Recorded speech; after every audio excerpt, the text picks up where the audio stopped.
Hari ini, kita akan belajar salah satu tenses di dalam bahasa Inggris, yaitu simple present tense.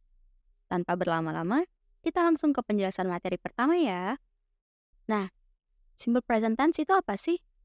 Simple present tense adalah tenses yang menunjukkan kejadian yang terjadi kapanpun atau sepanjang waktu, tanpa terikat bentuk waktu. Simple present tense banyak digunakan untuk menjelaskan kondisi saat ini yang tidak berubah atau tidak diketahui kapan berubahnya. Nah, sebelum masuk ke rumus simple present tense, ada ketentuan yang harus kita ikuti, yaitu saat menghadapi singular third person subject atau subjek orang ketiga tunggal, verb dalam simple present tense harus disertai dengan s. Nah, yang tidak menggunakan s adalah I, you, they, we, sedangkan yang menggunakan s adalah she, he, dan it. Nah, contoh kalimatnya adalah I think it's not as crazy as it seems. I diikuti dengan verb tanpa s, yaitu think. Kemudian, contoh kedua adalah she needs an hour to be prepared. She diikuti verb dengan s, yaitu needs. Kecuali jika bentuk simple present-nya negatif dan tanya, maka verb dari singular subject tidak perlu menggunakan s.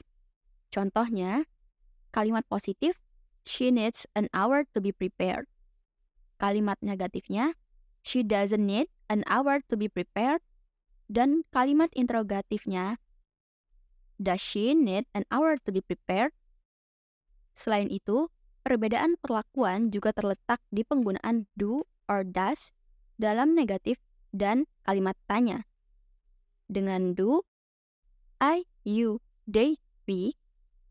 Dengan does, he, she, it. Contohnya, they don't understand a thing.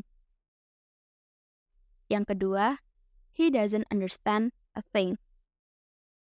Rumus simple present tense dalam bahasa Inggris cukup sederhana. Kuncinya hanya terletak di pembedaan perlakuan terhadap subjeknya, seperti yang sudah dijelaskan. Untuk lebih detailnya, rumus simple present tense adalah sebagai berikut.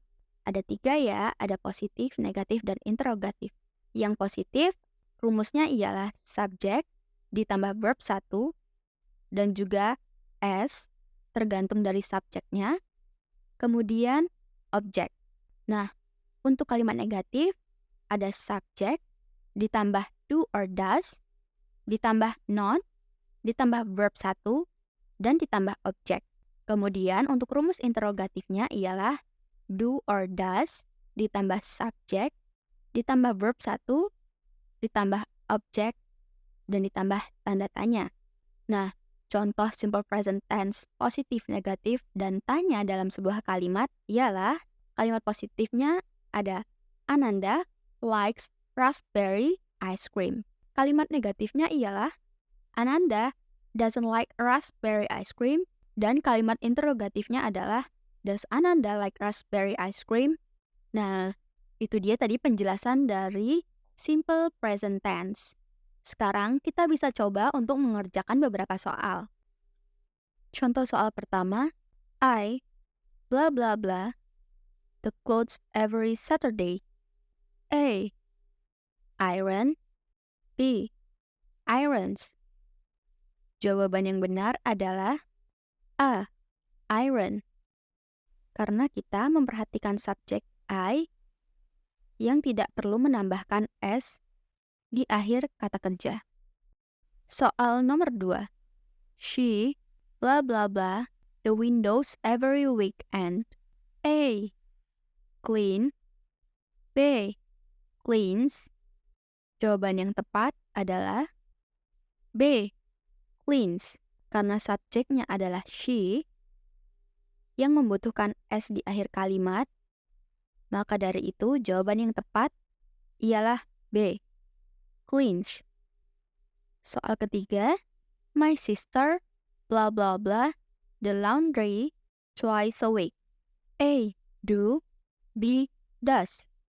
Jawaban yang tepat adalah B, does.